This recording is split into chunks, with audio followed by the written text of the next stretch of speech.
Hi everyone, this is Shahrukh Saifi and welcome to the channel Quick Prep classes.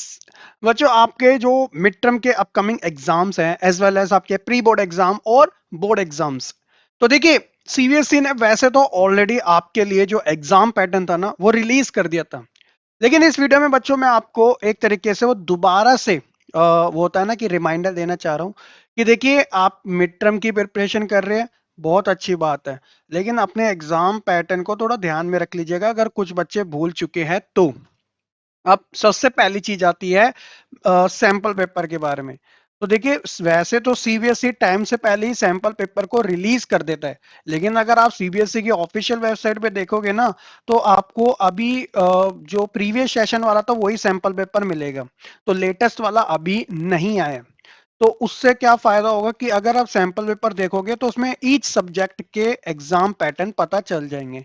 लेकिन CBSE ने जो एक notification निकाला था उसके अकॉर्डिंग जो आपका ओवरऑल डजेंट मैटर कि यार आप साइंस स्ट्रीम के हो, कॉमर्स के या फिर आर्ट्स के हो, तो आपके लिए ये चीज जानना काफी ज्यादा जरूरी है ताकि आप अपनी प्रिपरेशन अच्छे से कर सको।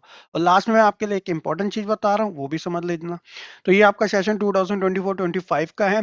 तो देखिए अब की बार क्या है, जो आपका एकेडमिक ये वाला जो सेशन है ना उसके अंदर वैसे जो न्यू एजुकेशन पॉलिसी आई थी ना, न्यू एजुकेशन पॉलिसी, तो उसके अकॉर्डिंग ये 2020 वाली थी। तो बहुत सारी चेंज किए गए थे, तो उसके अंदर एक इंपॉर्टेंट चीज थी, वो था कॉम्पिटेंसी बेस्ड क्वेश्चन को ज्यादा लाया गया था। कॉम्पिटेंसी बेस्ड क्वेश्चन को लाने का उनका एक पर्पस ये था कि वो जो रॉट लर्निंग है ना, रट्टाफिकेशन वाली, उसको किल करना था और बच्चे के अंदर एक एनालिटिक जो थिंकिंग से या फिर वो हायर ऑर्डर टाइप से जो चीजों को समझ सके आउट ऑफ द बॉक्स, वैसे तरीके से वो अपनी स्टडी को अच्छे से कवर करे। तो इसलिए कॉम्पिटेंसी के ऊपर ज्यादा फोकस किया गया था। तो इस कॉम्पिटेंसी के अंदर बच्चों आपके MCQ, case based question, source based, integrated question या फिर एनी अदर टाइप, तो उनका जो रेशियो था ना सेशन 2023 एंड 24 वाले स्टूडेंट्स के लिए वो 40% था। लेकिन बोर्ड ने सोचा कि इनके ऊपर और ज्यादा फोकस किया जाए, तो ये अब 50% कर दिया आपका। तो ये कितना हो गया, 50% हो गया। देन उसके बाद जो आपके एमसीक्यू टाइप है, क्योंकि ये एक फैक्चुअल नॉलेज को और इंक्रीज करने में काफी हेल्प करता है, तो वो 20% लास्ट ईयर भी था और अब की बार भी है। साथ ही साथ जो कंस्ट्रक्टेड रिस्पॉन्स क्वेश्चन थे, यानी कि जो शॉर्ट लॉन्ग आंसर होते हैं ना टाइप वाले, तो वो हर किसी सब्जेक्ट के अपने अपने होते हैं, वो 30%, ये पहले के टाइम ना 40% थे। तो आप मान लीजिएगा कि क्वेश्चन जो है जो रटे रटाई होते हैं ना, उसका और परसेंटेज डाउन कर दिया है, 40 से 30% कर दिया। तो आपको और ज्यादा अवेयर हो जाने की जरूरत है। तो अगर आप ऐसा सोच कि रिपीटेड क्वेश्चन आराम से कर लेंगे, नहीं, ऐसा नहीं होगा। आपकी बार कॉम्पिटेंसी की जो टाइप्स है वो ज्यादा आपसे पूछे जाएगी। मतलब क्वेश्चन के अंदर काफी इन डेप्थ में होता है ना कि फैक्चुअल नॉलेज बचाओ, उसके क्या रीजंस थे वगैरह वगैरह टाइप की जो चीज होगी वो ज्यादा पूछी जाएगी। ये नहीं कि सीधे सीधे क्वेश्चन आपसे पूछे जा रहे हैं। तो ध्यान रखिएगा इन चीजों के बारे में। और इसके अलावा जो आपके क्वेश्चन पेपर का जो पैटर्न रहेगा, तो एमसीक्यू मैंने आपको ऑलरेडी बता ही दिया, वो 20% थे। और साथ ही साथ जो कॉम्पिटेंसी बेस्ड क्वेश्चन है हर एक टाइप के, वो 30%, और साथ ही जो शॉर्ट एंड लॉन्ग टाइप के जो क्वेश्चन आएंगे वो 50% आएंगे। ये रेशियो आपका बिल्कुल एग्जाम पैटर्न जो होता है 100% वाला वैसे दिया गया है। तो कहने का मतलब कि अब ये जो अभी मैंने आपको पहले बताया था ना, वो उस वाली टाइप से ये अलग है। यानी कि उसके अंदर वो क्वेश्चंस को डिवाइड कर रहा है कि कितने परसेंट कौन से क्वेश्चन आपसे पूछे जाएंगे। और ये वाला जो पैटर्न है वो आपको बताया जा रहा है कि इस लेवल के अकॉर्डिंग आपसे इतने, मतलब इतने लेवल तक के क्वेश्चन आपसे पूछे जाएंगे। तो इनमें कंफ्यूज मत होना।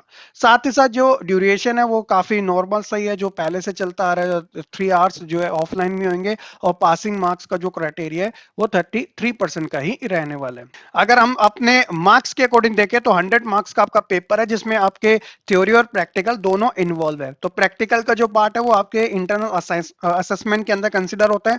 तो 80 मार्क्स का आपका ज्यादातर जो भी सब्जेक्ट है वो 80 मार्क्स के आते हैं, एक्सेप्ट जो physical education, home science, geography जैसे सब्जेक्ट है ना कुछ, वो 70 मार्क्स के आते हैं। लेकिन मोस्ट प्रोबेबली सभी जो सब्जेक्ट है वो 80 मार्क्स के आते हैं, और जो 20 मार्क्स होता है वो आपके इंटरनल असेसमेंट के बेस पर होता है।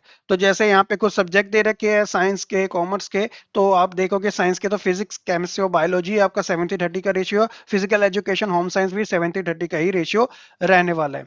तो ये जो है आपको जरा अच्छे से ध्यान रख लेना, और मैथ वाले में बड़ा सिंपल सा है, आपको कोई कंफ्यूजन नहीं होनी चाहिए ओवरऑल, है ना। तो ये चीजें हैं आपके एग्जाम पैटर्न से रिलेटेड। होप सो कि आप ये सब चीजें समझ चुके हैं। अब सिंपली आपको क्या करना है, देखिए मैं सीबीएसई की जो वेबसाइट है ना ऑफिशियल, उसका जो लिंक है वो आपको मैं डिस्क्रिप्शन में प्रोवाइड करा दूंगा। तो आप आराम से क्या करना कि सिंपली क्लिक करना, और जो एसक्यूपी है ना लास्ट ईयर के, देखिए आपका सिलेबस जो है मोस्ट प्रोबेबली बिल्कुल सेम है। तो एसक्यूपी का जो पैटर्न है लास्ट ईयर वाला, आप उसको भी फॉलो अप कर सकते हो जब तक आपका latest sample question paper release नहीं होता, क्योंकि उससे आपको बहुत ज्यादा आइडिया मिल जाएगा। डायरेक्ट लिंक उसका आपको लिंक जो है डिस्क्रिप्शन में मिल जाएगा, ठीक है। और उसके अलावा क्या होगा कि अगर आप पेपर देखना चाहते हो कि यार किस लेवल तक का पेपर आया था, तो उसके लिए आपको पीवाईस क्यूज की सबसे ज्यादा नीड होती है। पीवाईस क्यू जो है वो आपको सीबीएसई की ऑफिशियल वेबसाइट पे तो मिल जाएंगे, लेकिन सबसे बड़ी बात है कि उन क्वेश्चंस का स्टैंडर्ड आंसर किस तरीके का होना चाहिए। तो ऐसे में जो पीवाईस क्यूज हैं उनके अगर आपको सॉल्यूशन मिल जाए तो वो सबसे बेस्ट आपके लिए रहने वाले। तो ऐसे में बच्चों आपके लिए खास स्पेशल जो चीज है वो ये है कि आप सिंपली ये गुरुकुल बाय ओसवाल का लास्ट 10 ईयर सॉल्व पेपर ले लीजिएगा। ईच सब्जेक्ट का आपको वेबसाइट पे मिल जाएगा। जैसे ह्यूमैनिटीज की बात करें तो हिस्ट्री हो गया, geography, political science, other subject के चाहे वो साइंस का हो या कॉमर्स का हो, लिंक डायरेक्ट डिस्क्रिप्शन में अमेजोन पे ऑफिशियल वेबसाइट पे भी हमको मिल जाएगा।